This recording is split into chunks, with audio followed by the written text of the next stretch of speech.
후서 1장부터의 말씀을 이제 강론하게 되는데 이 말씀을 우리가 다시 한번 생각해보면 특별한 의미가 있다라고 생각을 합니다. 그 의미가 뭔가 하면 사도 바울이 데살로니가 교회를 향해서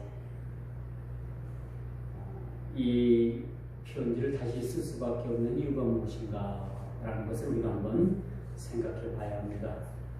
그런 의미에서 오늘 말씀의 제목은 다시 너희에게 편지하노니라는 말씀의 제목입니다. 복음에 대한 오해는 당시 유대 종교와 끊임없는 그런 마찰 속에서도 이 복음의 진수는 유대인들이 받아들이지 아니할 근거가 전혀 없는 하나님의 말씀이었다는 것이죠. 이스라엘 백성들이 모세오경을 가지고 붙들고 씨름을 했다면 이제 예수 그리스도 이후에는 모든 만민에게 선포되고 누구에게든지 복음이 들어가는 곳곳마다 구원이 이루어지는 하나님의 특별한 메시지가 그 아들 예수 그리스도를 통해서 증거되었다는 사실입니다. 그래서 여러분, 우리가 위대한 종교개혁가인 마틴 루터도 로마서 1장 17절을 그가 묵상하는 가운데 복음에는 한 의가 나타나서 믿음으로 말미암아 믿음에 이르게 하나니 오직 의는 믿음으로 말미암아 살리라라는 말씀을 묵상하는 가운데 이거다. 사람이 행위로 구원을 받는 것이 아니라 우리의 구원은 오직 믿음으로 말미암아 구원을 얻는 것이라는 것을 그가 깨닫게 되는 거죠. 그리고 온갖 로만 카톨릭의 행위적인 그런 모순, 또 그렇게 신앙의 법에서 떠난 모든 행동 고지를 타파해줄 것을 요구했다는 거죠. 그런데 로만 카톨릭에서는 그걸 그렇게 할 일이 없죠. 그래서 위대한 종교개혁이 1500년도에 이렇게 일어나게 됐다는 사실을 우리가 보게 되는 것입니다. 우리 신앙의 이유는 바로 말씀을 기초로 하고 있습니다. 우리가 말씀을 무시하고 누구든지 신앙생활을 온전히 할 수는 없는 겁니다.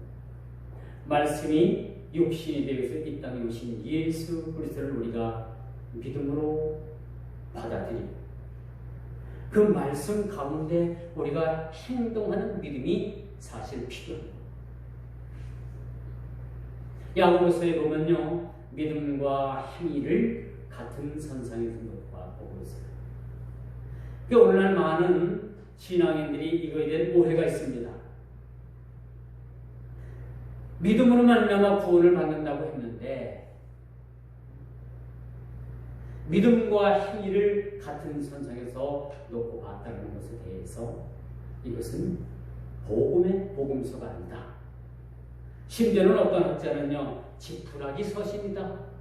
읽을 것도 없다. 그렇게 얘기를 했지만은 이건 우리가 성경을 상당히 곡해한 거죠.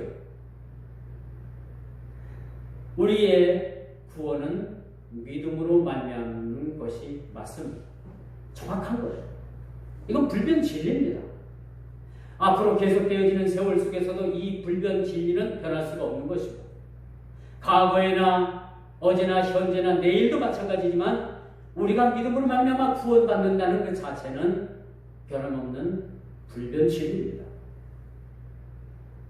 그러나 이렇게 구원을 믿음으로 말미암아 구원받은 하나님의 백성은 또 한 가지의 생활의 구원을 이루어 나가기 위한 삶을 살아야 되는데 이것이 행함이라는 사실을 우리가 알게 되는 거죠. 그래서 하나님의 말씀은 우리의 영을 더욱더 풍족하게, 풍성하게, 오늘 본문에 나와 있잖아요. 풍성하게 만들 뿐만 아니라 우리의 행위는 그에 따른 하나님의 상급으로 이것이 바뀌게 된다는 사실입니다. 그럼 이런 의미가 있을 거예요. 하나님, 우리가 이 땅에서도 없이 살고 그렇게 없이 여기면서 살고 참 그렇게 살았는데 우리가 풍족하지 못해서 하나님 나라에 가서도 그렇게 우리가 구박받고 살아야 되냐? 그런 건 아니에요. 잘 들어보세요.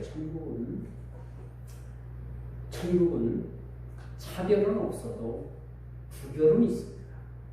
여러분들이 이걸 알아야 돼요. 온 천국 백성 모두를 차별하시지 아니하시고 대하시는 하나님이시지만 구별은 하십니다. 천국 가도 우리 이름은 남아요.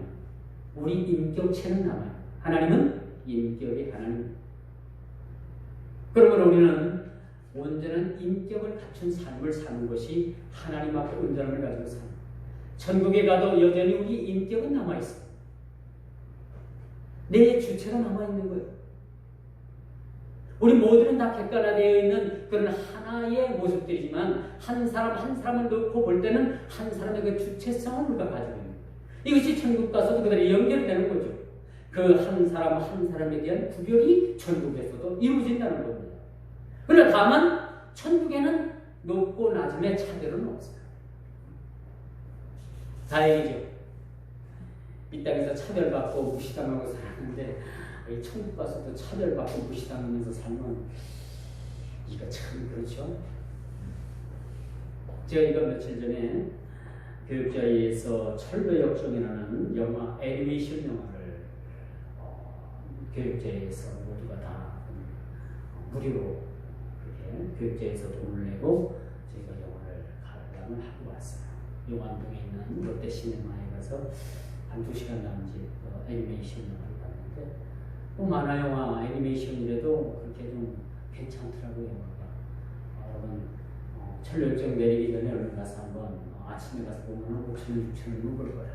가서 한번 영화 보면 책을은 못 읽었어도 철로역정이라는 것이 이런 거구나 그런 생각을 하고 있어서 저는 책으로 철로역정은 여러 번 읽어봤습니다. 그런데 영화에는 많은 부분들이 이렇게 좀 이렇게 빠져 있어요. 2시간 동안에 그 내용을 다 전할 수는 없으니까 요소마다 그렇게 영화를 만들었는데 여러분들이 참 볼만한 영화다 그런 생각을 한번 해봤습니다.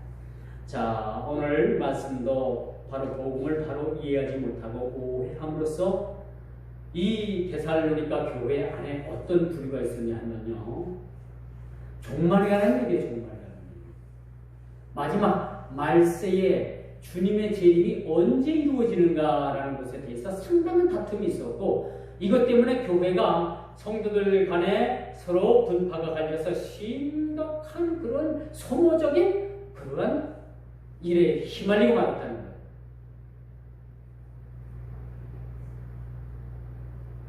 여러분, 우리가 오늘날 사는 오늘날도 마찬가지죠. 기독교에 반대되는 그 반기독교 이단 사이비들은 언제나 뭘 들고 나오느냐? 이 종말론에 대해서 주장을 하게 됩니다. 이 말세론을 통해서 주님이 언제 오시느냐? 이 이단 사이비들은 언제 온다는 말을 정확하게 잘합니다. 근데 우리 온전한 정통 기독교에서는 이 주님 재림이 사실은 비밀로 감춰진 일이기 때문에 사실 비밀은 아니죠. 오시마 하고 공개를 하셨고 다만 오시는 시기와 때를 말씀하시지 않은 것뿐이에요. 예수님의 제자들이 물었죠. 그럼 과연 그 시와 때가 언제입니까? 나도 모른다. 내 아버지만 안다. 그러나 단 한 가지 징조는 있다. 무화과 나무에 싹이 돋으면 곧 내가 올 줄 너희들이 알고 있으라. 이것도 영적인 해석으로 봐요. 이건 문자적인 해석으로 보면 무화과 나무 잎에 맨날 촉이 해마다 트는데 이것도 문자적인 의미가 아니라 상징적인 의미로 우리가 해석을 한다면 이스라엘이 다시 한번 그 떠돌이 생활에서 벗어나서 이스라엘 나라가 다시 한번 건세계의 건국이 된단 말이에요. 중동 나라의 그 팔레스타인들을 다 몰아내고 이스라엘 나라를 건국했잖아요. 이걸 보면 이것을 무화과나무에 싹이 돋는 걸로 해석하는 경우도 우리가 사실 있는데, 이것마저도 우리 인간이 추측을 할 뿐이지, 여러분 성경을 추측을 하면 또 안 되지만은 그래도 성경을 연구하는 학자들이 추측을 하는 거예요. 아, 이때쯤이 아니겠는가. 그러나 분명한 키워드는, 분명한 그런 키는 우리 하나님께서 잡고 계시기 때문에 그날과 그 시는 아무도 모른다는 거예요. 근데 데살로니가 교회에 이런 무리들이 있었어요? 아니다. 주님 오실 날은 자기들이 살고 있는 그 당대에 오시겠다라고 그렇게 단언을 했던 그런 부리들로 인해 가지고 상당한 교회의 불협화음이 일어나게 됐다는 사실을 우리가 보게 되는 거예요. 이게 단순한 문제 같지만 이게 굉장히 문제가 커질 수가 있어요. 이렇게 시한부적인 종말론에 빠지면 우리가 1980년도인가 70년도 후반기인가요? 그 이장님이라는 그 가짜 목사가 온 세상을 아주 떠들썩하게 만들어 놨잖아요. 어떤 폐단이 일어나느냐? 자, 몇 년, 며칠 온다 하면 여러분 직장 다닐 필요가 있겠어요? 아웅다웅 돈 벌러 다닐 필요가 있습니까? 그때까지 여러분들 잘 먹고 좋은데 여러분 못 가본 데 다니고 여행 다니고 좋은 음식 먹고, 아이고 이거 내가 재산 가지고 있으면 뭐래? 아, 이때쯤 내가 아파트를 하나 팔아가지고 하나님께 바치면 하나님 나라에 이런 상급이 될 텐데, 자기들 가지고 있는 재산들을 다 팔아가지고 그렇게 이단 사이비 교주들에게 다 바치는 거예요. 그것까지 좋다 이거예요. 그런데 어떤 그러한 문제가 생기느냐? 그들이 주장한 날짜에 오지 않고 며칠쯤 전쯤 되면 그들은 소리 소문 없이 싹 사라지는, 한마디로 말해서 사기친 거죠. 이 사기당한 사람들이 어떻게 살아가야 되느냐 말이에요. 당장 길거리에 앉아야 되는 상황 아닙니까? 그래서 예나 지금이나 이런 사기 사건에 걸리게 되면 집중 팔고 길거리에 나앉을 수밖에 없어요. 이런 폐단이 상당히 교회 안에서도 큰 그런 문제로 대두가 됐다는 거죠. 그래서 다시 사도 바울이 데살로니가 교회, 그런 교회를 위해서 다시 붓을 든 거야. 무슨 말씀인지 알겠죠? 요즘 말로 말하면 다시 이메일을 써가지고 데살로니가 교회의 당회장에게 그 편지를 보낸 겁니다. 이메일을 보낸 거예요. 왜 보냈다면 교회에 이런 문제가 지금 심각하게 벌어지고 있는 모습입니다. 뭐 언제 온다, 내일 온다, 모레 온다, 뭐 그게 중요하냐고 생각할 수 있지만은 이에 따라서 어떻게 주장하느냐에 따라서 우리의 신앙이 피폐화될 수도 있고 큰 어려움에 당할 수도 있고 큰 난관에 부딪힐 수도 있다는 것을 우리가 알게 되는 거죠. 그런데 여기서 중요한 것이 있어요. 이렇게 교회가 여러 가지 이러한 종말관, 잘못된 이 종말관에 대해서 어려움을 당하고 있었지만은 그래도 어느 한쪽에서는 교회가 성장해 가고 있다는 데 대해서 바울은 상당히 거기에 대해서 감사를 하고 있다는 얘기입니다.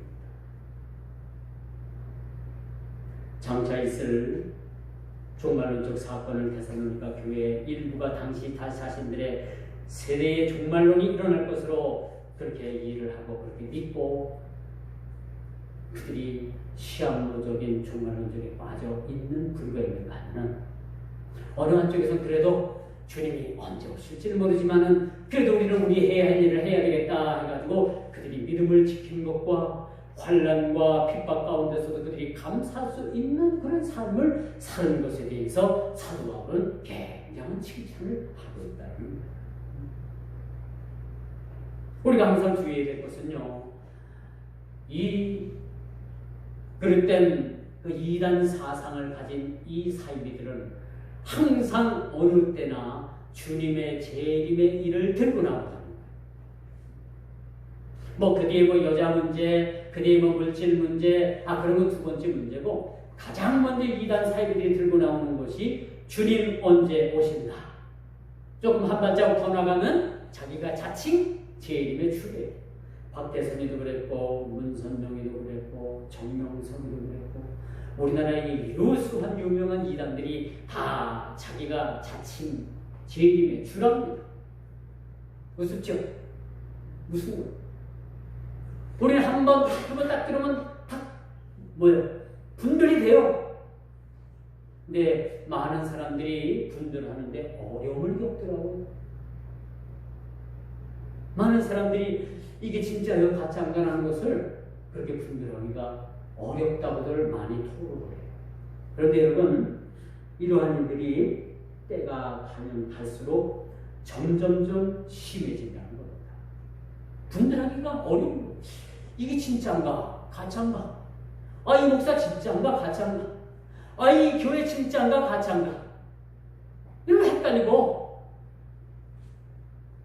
판단이 안 쓸 때가 많이 있을 거예요. 어느 거 여러분에게 접근을 해가지고 교제를 나누자, 뭐 신앙생활을 어떻게 하느냐, 어느 교회를 해가지고 아주 가깝게 지냈는데 나중에 알고 보니까 그 신모시 그쪽에서 다 파손된 그 무리들이란 말이에요. 저희 교회는 뭐 교회는 규모가 적어서 그런 일들은 아직 겪질 않았지만 큰 교회 가면요 그 그쪽 뭐 귀신천지에서 보낸 그 집단들의 사람들이 와가지고 얼마나 스며들어오는지 몰라요. 얼마나 많은 사람들이 침투하는지 몰라요. 그래도 다행스러운 건 옛날에 그 명단이 우리 기독교 내의 목사님들 간에 공유가 됐었는데 지금 그것도 없는가 봐요. 너무 많이 그냥 불어나다 보니까 통제할 수가 없대요. 어떻게 해서 알다 보면은 어느 날 주일날 담임 목사님이 전부 다 혼동을 해서 이뤄냈겠지. 조용히 나가시오. 이뤄내키는 다음에 조용히 나가시오.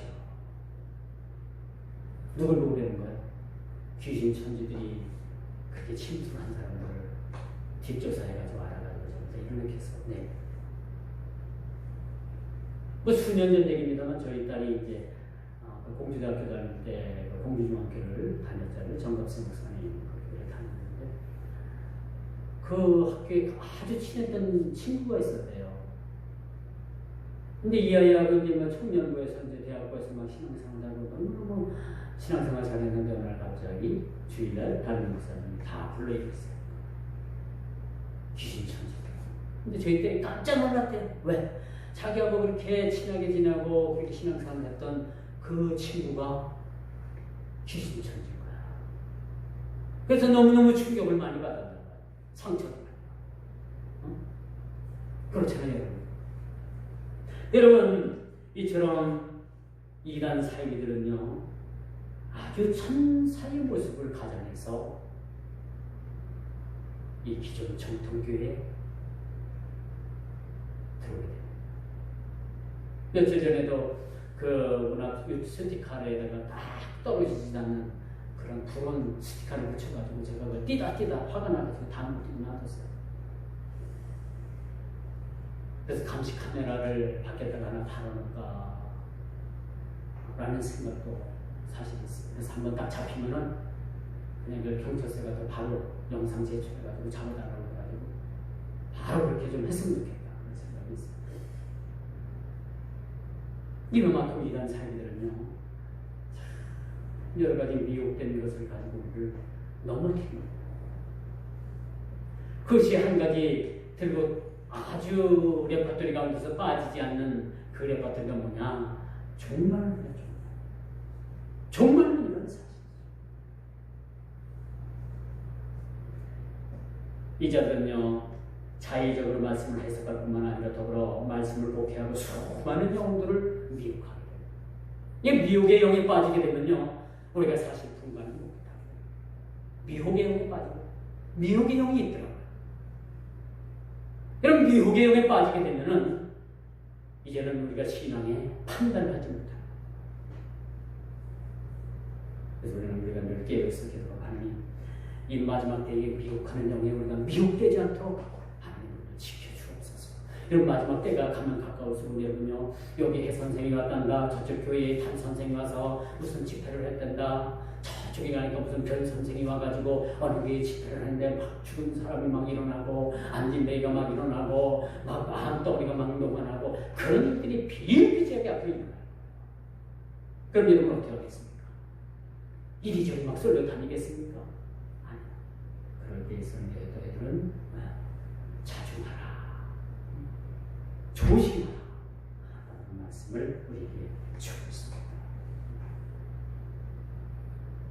여러분, 이렇게 종말의 때는 생각지도 못할 때 이루어지는 갑작스러운 일입니다. 누가 이때를 알겠습니까? 하나님만 알고 계십니다. 예수님도 하나님만 아버지만 알고 계신다고 했는데 예수님은 직접 오시는 당사자이기 때문에 모를 일은 없고 예수님께서도 그 사건에 대해서 함구하고 있는 거 함구. 여러분, 우리가 성경을 읽을 때 한 가지 여러분 규칙이 있습니다. 성경이 말하는 곳에 여러분들이 입을 열어서 말을 해야 합니다. 그리고 성경이 어느 때쯤 가서 이 말씀이 멈추면 여러분들도 멈춰야 돼요. 그리고 성경이 어느 날 갑자기 야 가라, 아브라함을 통해서 너희는 너희 집 아비 집 본토를 떠나서 내가 내게 인도하는 곳으로는 떠나라, 가라 라고 말씀합니다. 이처럼 성경이 가라고 할 때 우리도 가야 합니다. 어느 날 갑자기 성경이 멈춰라 할 때 우리도 성경을 읽으면서 멈춰야 됩니다. 이게 우리가 성경을 받아들이는 지식입니다.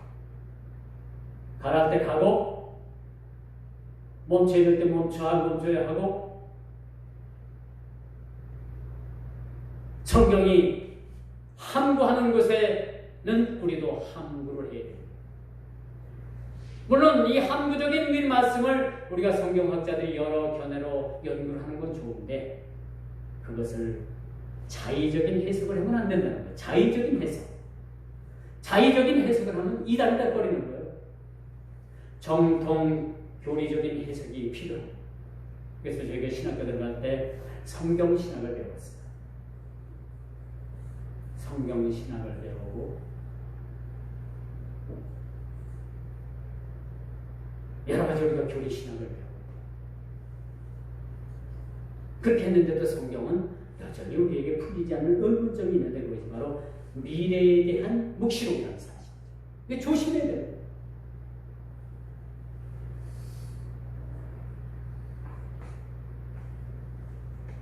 그래서 여러분 종말에 대한 복귀에 대해서 올바른 종말에 대한 규모 있는 삶을 우리가 제시해야 될 뿐만 아니라 그러한 신앙의 지식을 가지고 있어야 된다. 몇 년, 몇 월, 며칠, 뭐 내년, 후년 그렇게 전부 다 예언하는 그런 예언들은 다 가짜 합니다. 더는 우리가 예언을 무시할 수는 없습니다만 예언을 우리가 그대로 액면 그대로 다 받아들이면 우리의 신앙의 쓰레기가 막 쌓이게 돼요. 엊그제 내가 TV를 보니까 참 기발한 일들이 있었더라고요. 큰 창고를 어떤 그런 참 대한민국에서 사서 안 되는 그런 잡종들인가 봐요. 큰 창고를 남의 창고를 임대를 빌려가지고 야밤을 틈타가지고 전국에 있는 쓰레기를 전부 다 그 창고에다가 그냥 가득 채워놓고 돈 받고 그랬겠죠? 오늘 갑자기 도망간 거예요. 창고 주인이 와서 보니까 기가 막힐 노릇이에요. 한 달 임대료 100만원, 200만원 벌려다가 그걸 창고에 다 쌓여져 있는 쓰레기를 치우는 걸 계산을 하니까 14억이 들어간대. 14억이 들어간답니다. 이걸 치우는데 한 달에 1, 200 벌자고 했다가 14억을 날리게 돼 있어요. 저는 그런 생각을 했어요. 참 인간이 너무 사악하다. 인간이 그 창조된 이후에 타락이 전에는 참 하나님과 교통하면서 그들이 얼마나 선한 마음을 가지고 살았는가. 에덴 동산에서. 그런데 인간이 타락한 이후에는 우리 인간의 마음이 어디까지 내려가냐고 하면요. 너무너무 우리가 상상도 할 수 없는 그런 부분까지도 사악한 부분까지도 내려가는 걸 우리가 보게 해요. 그러니까 남의 그 창고를 빌려가지고 그 짓거리를 하죠. 이뿐이겠습니까? 쓰레기를 막아가지고 수입을 해가지고 저 필리핀, 베트남, 라오스 그런 데다 막 수출을 해가지고 그 나라에서 화가 나가지고 전부 다 온전히 되돌려버린다고 하잖아요. 그렇게 해놓고는 그런 일을 했던 사람들은 내키고 없어요. 못 잡아요. 못 잡는데요. 어디로 갔는지. 그런 세상입니다. 이런 세상.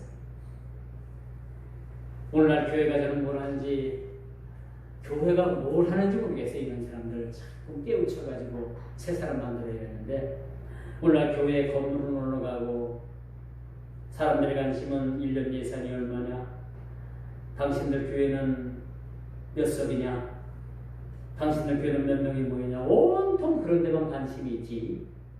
우리가 이 사회에 대해서 이렇게 참 이런 사람들을 교화시키고 거듭나게 하고 새 사람 만드는 데는 우리가 참 게을르지 않았나, 그런 생각을 안 해볼 수가 없습니다. 오늘 이 분명한 것은 제가 초대도 말씀을 드렸습니다만, 이런 상황 가운데서도 종말에 관한 이런 복회가 있어서 교회는 날마다 성장을 거듭했다라는 것을 우리가 보게 되는 거죠. 여러분, 생명을 가진 모든 생명체는 성장을 하게끔 되어 있습니다. 성장을 하죠. 어린아이가 성장을 하느라고 성장통을 알아요. 그렇죠? 어린아이가 밥도 안 먹고 바짝 마르고, 왜 그런가 했더니 나중에 아이가 크느라고 그랬대요. 크느라고. 그게 바로 성장통이라고 우리가 얘기해서 말씀드릴 수도 있습니다만, 마치 어린아이가 그 키와 영혼이 자라는 것처럼 교회는 날마다 그리스도를 향해서 성장해 나아가야 됩니다. 교회는 멈출 수 없습니다. 후퇴를 하든지 성장을 하든지 둘 중에 하나인 거죠. 이렇게 성장통을 겪고 있는 데살로니가 교회를 향해서 올바른 종교 종말관이 무엇이며 주님의 재림의 때가 일시적이고도 생각하지도 못할 때에 일어난다는 사실들을 오늘 본문 3절은 우리에게 그렇게 말씀을 주고 있습니다. 종말관을 곡해를 해서 그렇게 갓은 재산 다 갖다 바치고, 근데 원하는 날짜에 오지 않으면 어떻게 되는 거예요? 거기서 자살하는 사람이 나올 수도 있고, 사람 완전히 폐인되는 경우에 다 갖다 줬는데 뭘 갖고 살아요? 한번 생각을 해보십시오. 그래서 더더욱 사도 바울이 데살로니가 교회 성도들에게 편지를 보낸 거예요. 저는 개인적으로 그런 생각을 합니다. 데살로니가 전서 이 서신 하나만 바울이 데살로니가에 보내서도 충분해요. 뭐 한 가지 부족한 게 없어요. 근데 오늘날 이 사도의 염려는 무엇이었느냐? 이만큼 잘못된 종말관으로 인해서 교회가 큰 어려움에 닥칠 수 있다는 상황을 염두에 두고 다시 펜을 들어서 데살로니가 후서를 쓸 수밖에 없었다는 겁니다. 다시 한번 후서 편지를 쓸 수밖에 없는 이유가 바로 여기에 있었다는 것을 우리가 알게 되는 것이죠. 교회가 더 이상 그릇된 종말관을 버리는 것에 사도 바울은 이 편지를 쓰게 됐다는 것. 놀라운 것은 교회 내에 이렇게 그릇된 주장이 팽배했음에도 불구하고 교회는 여전히 그리스도를 향해서 날마다 환난과 핍박과 어려움과 모든 상황 속에서도 성장해 나아갈 수가 있었다는 거죠. 오늘 3절을 봅시다.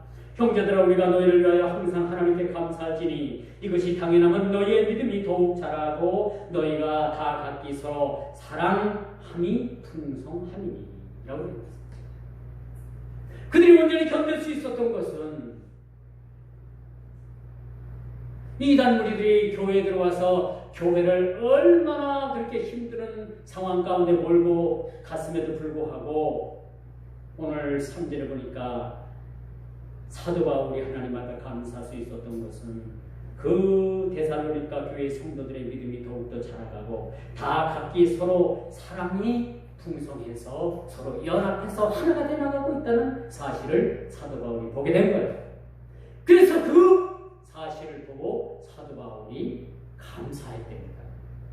감사했어요. 하나님, 내 염려가 너무 높아심이 작동했나? 아니야. 그래도 잘못된 사상을 가지고 교회를 들어와 가지고 교회를 넘어뜨리려고 하는 이 암개 세력들은 그들을 경계하고 그들을 물리치는 것은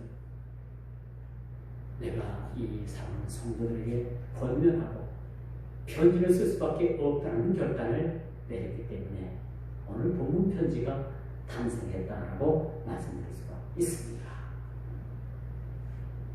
그들이 각각 서로 사랑의 풍성함으로 극복할 수 있었다는 것이 교회 성장의 비결이었다는 거죠.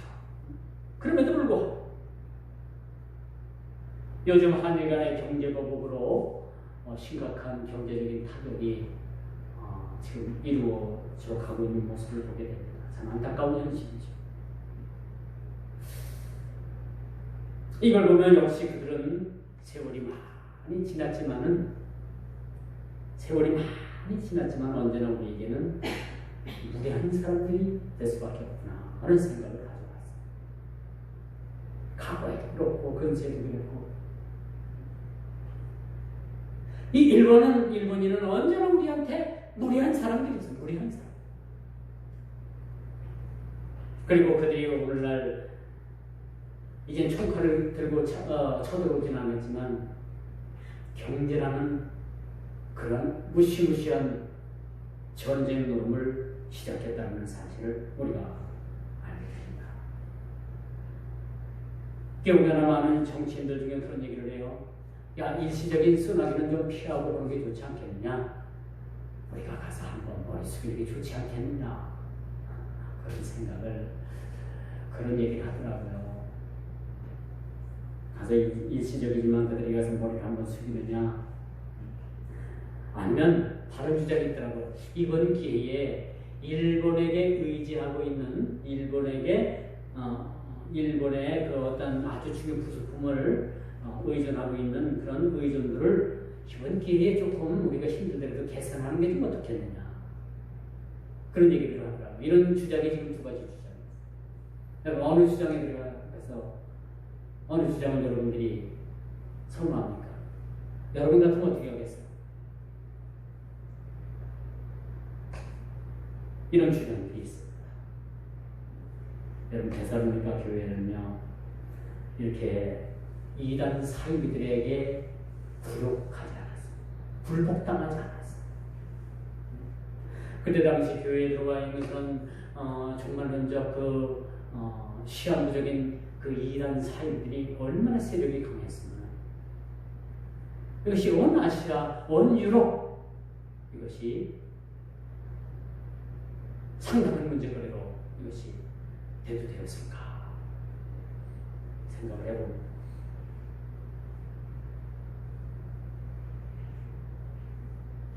그럴 종말과는 주장하는 이들의 주장에는 상관없이 이제 나머지 데살로니가의 교회 성도들은요 믿음과 사랑으로 핍박과 환난 중에서도 인내로 극복한 사실은 바로 오늘 사도 바울이 칭찬하고 있는 그런 부분이라는 사실을 우리가 보게 됩니다. 이제 마지막으로 이런 상황 가운데서도 이 말씀을 취합해보면 하나님께서는 환난을 이기게 하시는 하나님이시라는 사실을 우리가 말씀을 통해서 깨닫게 되죠. 오늘 본문의 밑그림 6절을 보면 바로 그거예요. 데살로니가 교회에 적지 않은 시련과 어려움이 있었음을 우리가 보게 되는데 사도의 단언한 입장은 환난의 원인의 제공자들을 결코 좌시하지 않겠다라고 이렇게 6절에 말씀합니다. 잘못된 종말관을 가지고 들어온 이 이란 사이비에 대해서 사도 바울은 단연코 그렇게 너희들을 징계하시고 너희들을 심판하시는 하나님을 두려워하라. 너희들이 돌이키지 않으면 너희들도 심판대 앞에 설 것이라는 것을 그렇게 심지어 강조하고 있는 모습을 우리가 보게 됩니다. 하나님께서는요 환난의 원인의 제공자를 반드시 그 환난으로 대갚겠다라고 오늘 본문에 그렇게 말씀을 합니다. 여러분 단연코 이단 사이비들은요 빠져나갈 구멍은 없습니다. 지금은 그들이 활개를 치고 자기 세상 같지만 이젠 주님 오실 때 가장 먼저 누구를 심판하실 것 같아요. 복음을 회파하고 잘못된 신앙관을 심고 또 교회를 그렇게 어렵게 만든 이단 사이비 교주들부터 잡아가지고 영원한 불못에 던져버릴 것입니다. 바로 오늘 얘기가 바로 그런 얘기예요. 환란의 원인 제공자를 이 이단 사이비를 그냥 놔두지 않겠다는 배고파주겠다는 얘기죠. 그런데 여러분 보십시오. 이렇게 환란이 있고 핍박이 있으면 교회는 살아있다는 증거. 다시 말씀드려서 여러분 삶에 여러분들이 신앙생활을 하면서 환란이 없고 핍박이 없고 그저 잔잔한 호수에 떠있는 그런 조각배와 같은 여러분의 마음이고 심정이라면 여러분 모르기 몰라도 여러분의 신앙을 다시 한번 점검해봐야 과연 여러분들이 온전히 예수를 믿는 것인가? 환난과 핍박이 없고 매일 좋은 일만 생기면 어떻게 보면 하나님께서 그것을 통해서 저주를 내리고 있는지도 모릅니다. 우리 성도는 언제나 환난이 있고 핍박이 있고 고통이 있고 어려움이 있고 왜 그렇다고 생각해요? 이런 일들이 있어야지만 우리가 하나님 앞에 기도하고 뜨겁게 주님께 매달려요. 주님께서는 여러분들 오늘 예배 끝나고 집에 가다가 지갑을 하나 주셨는데 현금이 한 50억째 들었다고 생각해보세요. 큰 아무백 가죽이나 큰 루이비통 많이 들어가는 그런 백을 하나 주셨는데 현금을 가득하. 근데 요즘 이제 돈 함부로 주셔서 가지면 큰일 나죠. 근데 다행히도 그 속을 딱 열어보니까 편지 한 통이 딱 있어요. 이 가방을 제일 먼저 줍는 사람이 이유 여하를 따지지 말고 가장 먼저 취득한 사람이 이 현금과 가방을 가지십시오. 그런 편지가 다 들어있어. 이야, 이거 횡재했죠. 교회 갔다 오다가. 대박입니다. 이야, 이걸 뭘 가장 먼저 살까? 좋은 자동차? 고급 아파트? 아니면 멋진 가게를 하니까 뭔가 생각들이 다 들 거예요. 그런데 여러분 그런 일들이 있으면 신앙도 같이 잃어버려요. 여러분 취하는 게 있으면 잃는 것도 있는 거예요. 어느 날 갑자기 호박농구처럼 뚝 떨어져 들어오면 십중팔구 여러분들이 얻는 것이 호박덩굴이지만 잃어버리는 것이 신앙입니다. 신앙은 그저 우리가 주님의 그 성령의 날성검 위에 우리가 올라앉아있다라고 생각해요.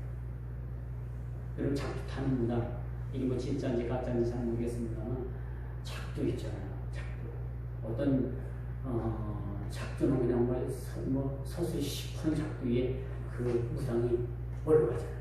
올라가고 막 거기서 춤추고 막 뛰어도 어때요? 발바닥이 괜찮더라고요. 우리 신앙도 이거 마찬가지입니다. 우리에게 늘 깨어있을 수 있도록 하나님께서 우리에게 늘 뭘 주십니까? 미션을 주십니다. 미션. 이 미션을 주십니다. 우리는 주님 앞에 갈 때까지 이 미션을 받아가지고 이 미션을 가지고 우리가 실행해야 됩니다. 야곱이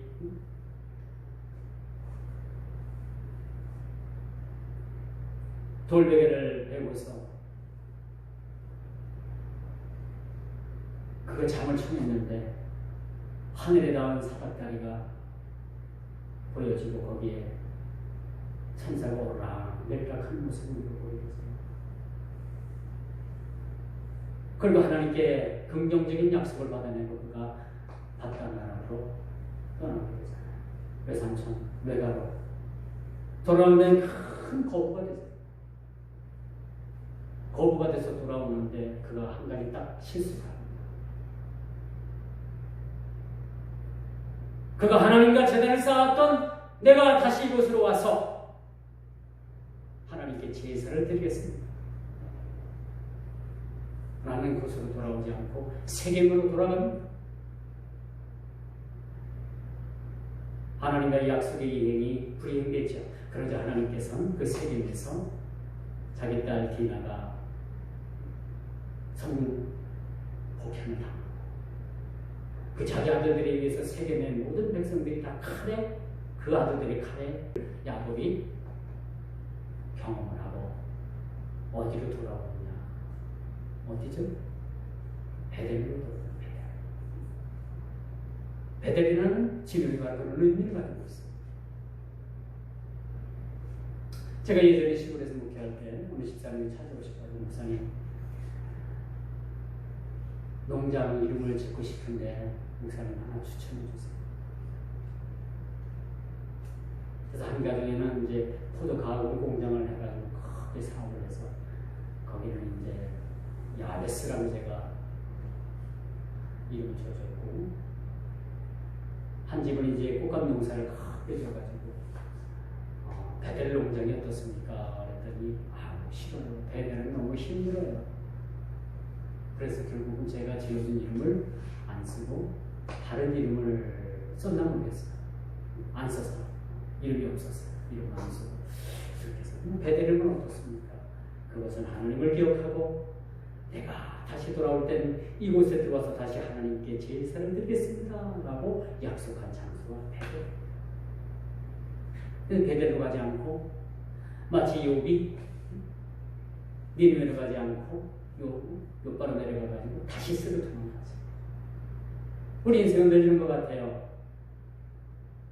그러나 우리가 상황 가운데서도 하나님께서는 우리를 지키시기 위해서 온전한 믿음의 사람들이 되기 위해서 우리를 그렇게 지키시고 시련도 또 주신다라는 생각을 가지고 있습니다. 이제 말씀의 결론을 맺습니다. 지금도 이단 사이비 집단은 종말론을 가지고 순전한 교회와 우리 성도들을 미혹하고 있습니다. 이런 길바닥마다 귀신 천지들이 쫙 깔려있어요.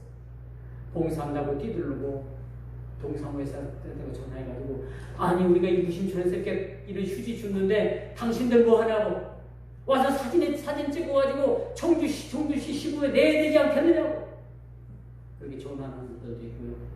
이게 청주뿐만 아니라 전국 각지에서 다 그들은 그 하면서 사진 찍으려고 왔어. 그리고 사진 내달래요. 우리 기독교는 뭡니까? 오른손이 하는 일은 왼손이 모르게 하라. 이 근본부터가 틀린 거 근본부터가. 이래도 우리가 이런 것들을 우리가 분별하지 못하겠습니까? 분별해야 된다. 종말에 대한 일들을 자신의 전유물처럼 좌지우지하려고 하는 이런 집단들에 대해서 이단 세력들에 대해서 하나님께서는 결코 그 심판을 묵고하지 아니하시겠다는 말이에요. 마치 현대판 테살로니가 교회의 종말을 주장하는 인물들처럼 이 시대의 암적 현대로 나타납니다. 역사적으로 볼 때 수많은 미혹하는 자들에 의해서 많은 사람들이 미혹을 당해 다시는 회복할 수 없는 깊은 나락으로 빠진 자들이 하나둘 뿐이겠습니까? 수없이 그 미혹의 대상에 대해서 미혹에 빠진 사람들이 많이 있다는 거예요.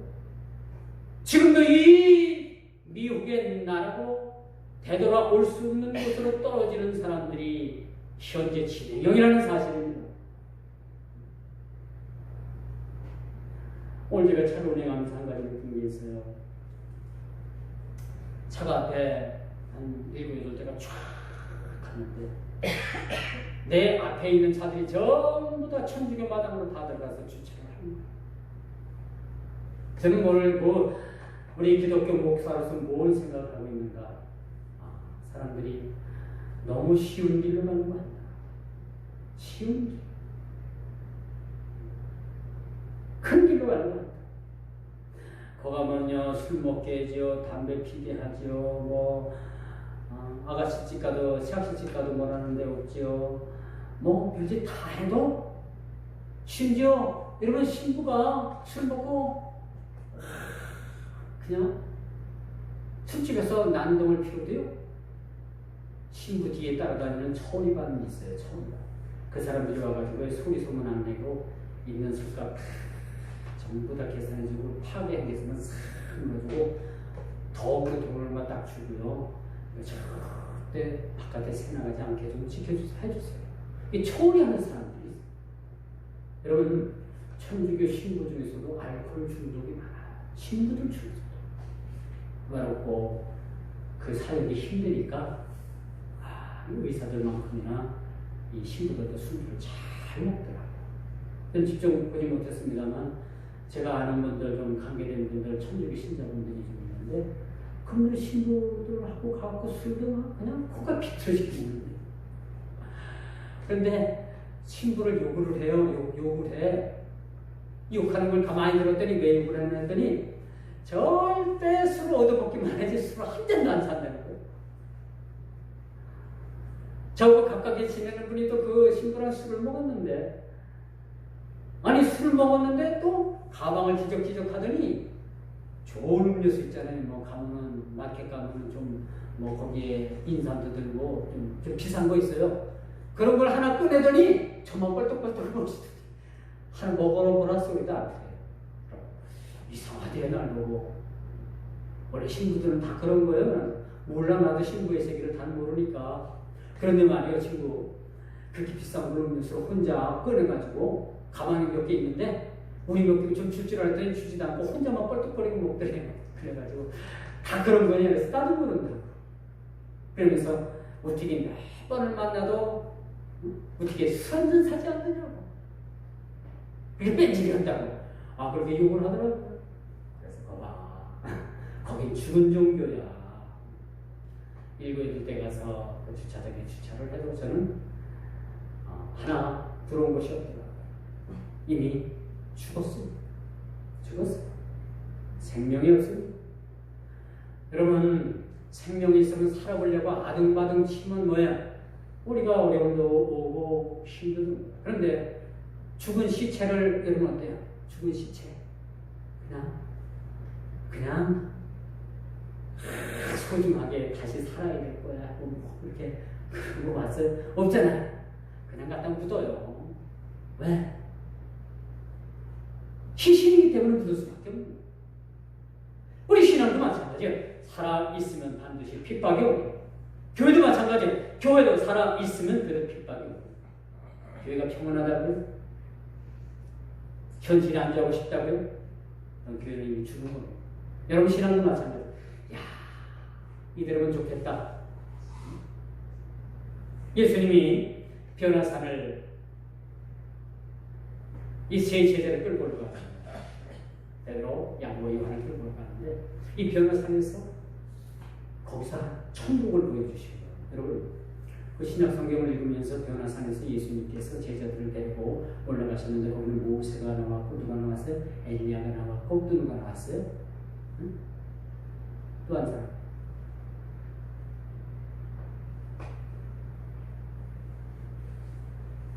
사무엘이 나오는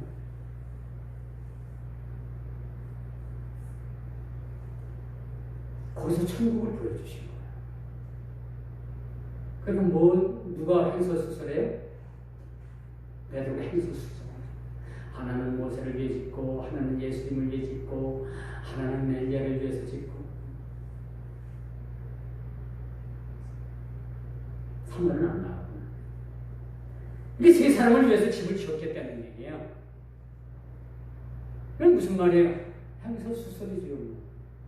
거긴 아무런 뜻도 없어요. 그러니까 하늘에서 뭔 소리가 났어요? 큰 소리가 났다고 했잖아요. 정신 차리는 얘기.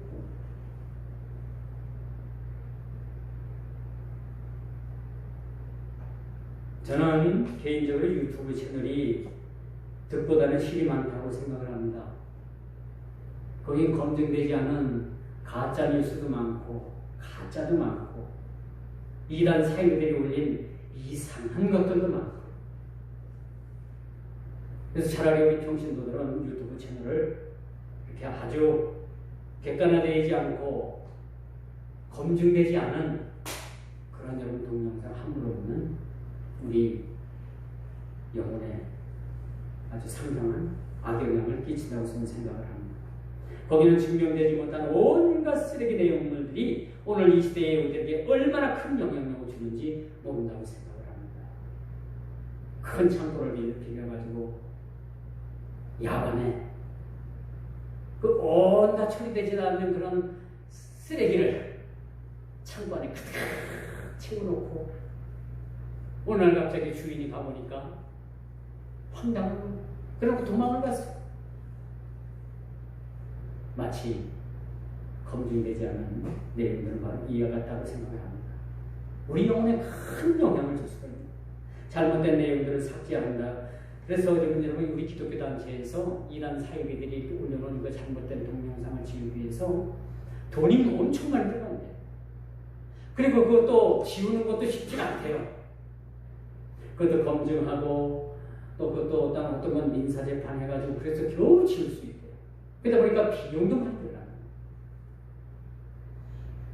우리 주님께서 하신 유명한 말씀을 여러분들이 아닙니까?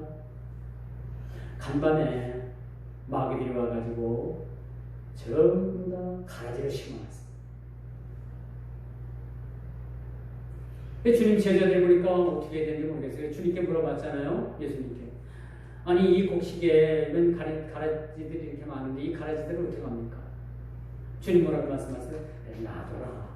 그거 뽑다가 옳은 곡식까지 다칠 수 있으니까 마지막 심판 때 가면 그거부터 싹 잘라가지고 앞으로 살아요. 깐부기죠, 깐부기. 깐부기 여러분 어떻게 처리해요? 뽑아야 되지, 그렇죠? 안 뽑으면 왜 전부 다 막 번지더라. 깐부기가 뭔지도 뭐 알죠?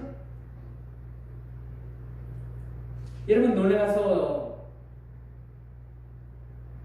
피 살펴봤어요? 이 피가 이 벼가 뿌리를 박는 것보다도 3배, 4배 이상 깊이 뽑고 이 뿌리까지 다 안 뽑아내면 어떻게 해요? 계속 뿌리가 깊이 들어가고 벼가 제대로 되더라고요. 이게 너무 많이 피가 이 벼론에 퍼지면 손을 낼 수 없어요. 가을 되기 전에 그 피가 씨가 연물기 전에 그때 가서 나수가 잘라가지고 어떻게 해요? 태우는 수. 그리고 그 다음 해에 제초제, 강력한 제초제를 눈가리 박가리를 하고 나서 뿌리잖아요. 뿌리잖아요. 그러면 피가 몇 년가야 피가 없어져요. 피살이 한다. 얼마나 그게 힘들었으면 피살이를 할까? 거머리 대들지요. 이 피살이 하는데 이거 뿌리가 너무나도 깊게 들어가고 안 뽑혀져요. 안 뽑혀져요. 그게 지금 인간들 처음 봤어요. 바로 여러분 교회 침투한 이단 사이들의 모습들이 바로 이런 모습들이에요. 우린 조심해야 합니다.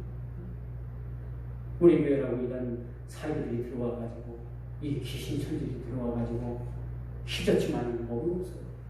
우리가 아주 깨어근신하고 이런 자들을 우리가 경계해요.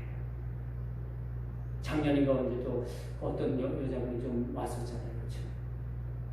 이제 제가 주의교회 하다 보니까 주의교회 당신들 교회도 그런 분들이 왔다 갔다 하는 거예요. 그래서 뭐 함부로 우리가 판단하고 의심하면 뭐하지만 그러니까 경계하는 마음들을 가지고 우리가 한번 살펴봐야 돼요. 마지막 말씀입니다. 무엇이 진리이고 진실인지는 하나님의 말씀이 그 해답을 줄 것입니다. 요한복음 8장 32절에 보면 그런 말씀 8장 32절에 진리를 알지 진리가 너희를 자유케 하리라. 그렇게 말씀합니다. 진리의 말씀을 붙잡고 실험하는 수밖에 없다. 라는 결론을 우리가 여러분들에게 같이 실험으로 결론 내려봤습니다. 기도합니다.